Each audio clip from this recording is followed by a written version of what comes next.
بسم اللہ الرحمن الرحیم۔ السلام علیکہ یا صاحب العصر والزمان۔ السلام علی الحسین وعلی علی ابن الحسین وعلی اولاد الحسین وعلی اصحاب الحسین۔ کیونکہ بچپنے کی محبت چنداں فائدہ نہیں رکھتی، اور واقعی کربلا میں حبیب کی عمر 75 برس کی تھی، اور واقعی کربلا 60 ہجری میں ہوا۔ گویا بوقت ہجرت حبیب 15 برس کے تھے، اور امام حسین علیہ السلام کی ولادت ہجرت کے بعد ہوئی۔ تو اس سے معلوم ہوا کہ حبیب حضرت امام حسین علیہ السلام سے 18 برس بڑے تھے، کیونکہ امام حسین علیہ السلام کی شہادت کے وقت عمر 57 برس تھی۔ تو اس لحاظ سے حضرت حبیب کو امام حسین علیہ السلام کا ہم عمر کہنا غلط ہوگا۔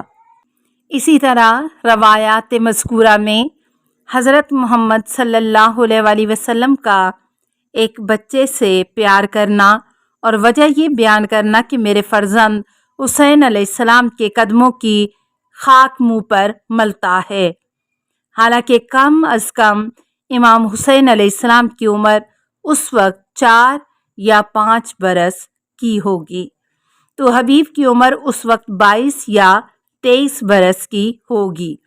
پھر اس عمر کے نوجوان کے متعلق یہ کہنا کہ بچے کھیل رہے تھے اور حضرت صلی اللہ علیہ وآلہ وسلم نے ایک بچے کو پکڑ کر اس کی پیشانی پر بوسہ لیا وغیرہ بعید از معلوم ہوتا ہے۔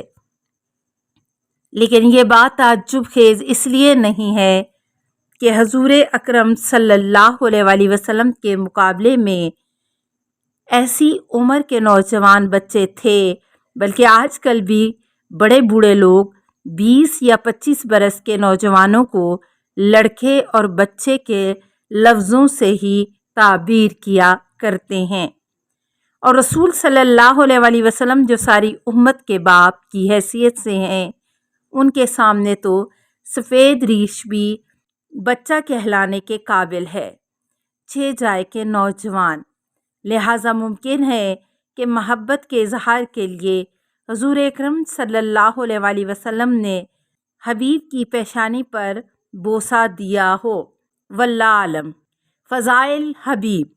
رجال کشی سے منقول ہے کہ ایک دن حضرت میثم تمار گھوڑے پر سوار ہو کر جا رہے تھے کہ مجلس سے بنی اسد کے قریب حضرت حبیب سامنے آتے ہوئے مل گئے، پس باتوں میں مشغول ہو گئے اور ایک دوسرے کے اس قدر قریب ہوئے کہ گھوڑوں کی گردنیں آپس میں مل گئیں۔ حبیب نے کہا، میں ایک شخص کو دیکھ رہا ہوں جس کے سر کے سامنے کے بال گر چکے ہیں، خربوزہ اور خرما فروخت کرتا ہے، اس کو سولی پر لٹکایا جائے گا اور اس کے پہلو پر نیزہ مارا جائے گا۔ مقصد یہ تھا کہ اے میثم، تجھ سے یہ سلوک ہوگا۔ تو میثم نے جواب میں کہا، میں ایک شخص کو دیکھ رہا ہوں جس کی داڑھی سرخ ہے اور اس کے سر پر 2 گیسو ہیں، وہ فرزند رسول صلی اللہ علیہ وآلہ وسلم کی مدد کے لیے جائے گا اور شہید ہوگا، اور اس کا سر کوفہ کے بازاروں اور کوچوں میں پھرایا جائے گا۔ یہ کہہ سن کر ایک دوسرے سے جدا ہو گئے۔ جن لوگوں نے ان کی باتیں سنی آپس میں کہنے لگے، معاذ اللہ، ان 2 شخصوں سے زیادہ دروغگو ہم نے کوئی نہیں دیکھا۔ اتنے میں وہاں رشید ہجری آ پہنچے جو ان دونوں کو تلاش کر رہے تھے۔ جب اس نے لوگوں سے ان کے متعلق پوچھا تو انہوں نے جواب میں کہا کہ ابھی دونوں اسی مقام پر موجود تھے اور اس طرح کی ایک دوسرے سے باتیں کر رہے تھے۔ رشید نے کہا، خدا میرے بھائی میثم پر رحم کرے کہ اس نے پوری بات نہیں کہی کہ جب حبیب کے سر کو کوفہ میں لائیں گے تو اس کا انعام دوسروں کی بنسبت 100 درہم زیادہ ہوگا۔ سننے والے کہنے لگے کہ یہ شخص ان دونوں سے زیادہ دروغ گو ہے۔ راوی کہتا ہے کہ ابھی بہت زیادہ زمانہ نہیں گزرا تھا کہ میثم کو سولی پر لٹکا دیا گیا اور حبیب کے سر کو کوفہ میں پھرایا گیا، اور جو کچھ انہوں نے کہا تھا سب واقعہ ہوا۔ یہ حبیب واقعی ان لوگوں میں سے ہے جنہوں نے نصرت حق کے لیے لوہے کی چٹانوں سے ٹکر لی اور اپنی بلند حوصلگی سے ان کو پاش پاش کر کے رکھ دیا۔ تیر و تبر اور نیزہ و تلوار کو سینے پر کھا کر آواز حق کو اس طرح بلند کیا کہ قیامت تک وہ دب نہ سکے گی۔ ثبات قدم اور خودداری کی وہ زندہ مثال قائم کی جسے مرور زمانہ کہنا نہ سکے گا۔ اس کے سامنے مال پیش کیا گیا، زر و جواہر کی تقدیم کی گئی، جاگیروں کا لالچ دیا گیا اور عہدوں کی پیشکش ہوئی، لیکن سب کو پائے تحقیر سے ٹھکرا دیا اور حق کا ساتھ نہ چھوڑا، یہ کہتے ہوئے کہ ہم بروز معاشر خدا اور رسول کے سامنے کیا جواب دیں گے۔ جب فرزند رسول صلی اللہ علیہ وسلم کو تنہا چھوڑ دیں، خدا کی قسم ہم جب تک زندہ ہیں اور ہماری پلکوں میں آنکھیں متحرک ہیں، ہم حسین علیہ السلام کی نصرت سے ہاتھ نہ اٹھائیں گے۔ کشی سے منقول ہے کہ روز عاشور حبیب بن مظاہر جب خیمے سے باہر تشریف لائے تو ان کے چہرے پر مسکراہٹ کھیل رہی تھی۔ بریر بن حفیر جو سید القراء تھے کہنے لگے، اے حبیب، یہ ہنسنے کا مقام نہیں ہے۔ حبیب نے جواب دیا، اس سے زیادہ خوشی کے لیے زیادہ موزوں ترین وقت اور کون سا ہوگا کہ خدا کی قسم ہماری حوروں کے ساتھ معانقہ کرنے کے لیے درمیان صرف ایک حملے کا فاصلہ رہ گیا ہے۔ عیان الشیعہ سے منقول ہے کہ ان کی کنیت ابو القاسم تھی اور بوقت شہادت ان کی عمر 75 برس تھی اور حافظ قرآن بھی تھے، اور نماز عشاء کے بعد طلوع فجر تک ہر شب ایک ختم قرآن کیا کرتے تھے، اور حضرت امیر علیہ السلام کی تمام جنگوں میں شمولیت کا شرف ان کو حاصل تھا، اور حضرت امیر علیہ السلام کے خواص میں سے تھے اور علوم شاہ ولایت کے حامل تھے۔ ایک روایت میں ہے کہ نمبر 1 عمر بن حمق خزائی، نمبر 2 محمد بن ابی بکر، نمبر 3 میثم بن یحییٰ تمار، نمبر 4 رشید ہجری، نمبر 5 حبیب بن مظاہر اسدی، نمبر 6 اویس کرنی۔ یہ لوگ حضرت علی علیہ السلام کے بلند پایہ شاگردوں میں سے تھے اور علم و عرفان کے بلند ترین منازل پر فائز تھے۔ ان کے علاوہ بھی آپ علیہ السلام کے وفادار صحابہ کافی ہیں، جیسے مالک اشتر، کمیل وغیرہ، لیکن سب میں سے ان کا پایہ بہت بلند ہے۔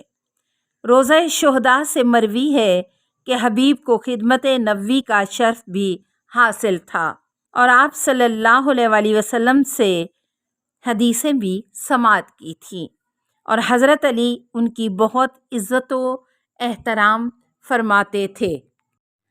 آمادگی حبیب برائے کربلا۔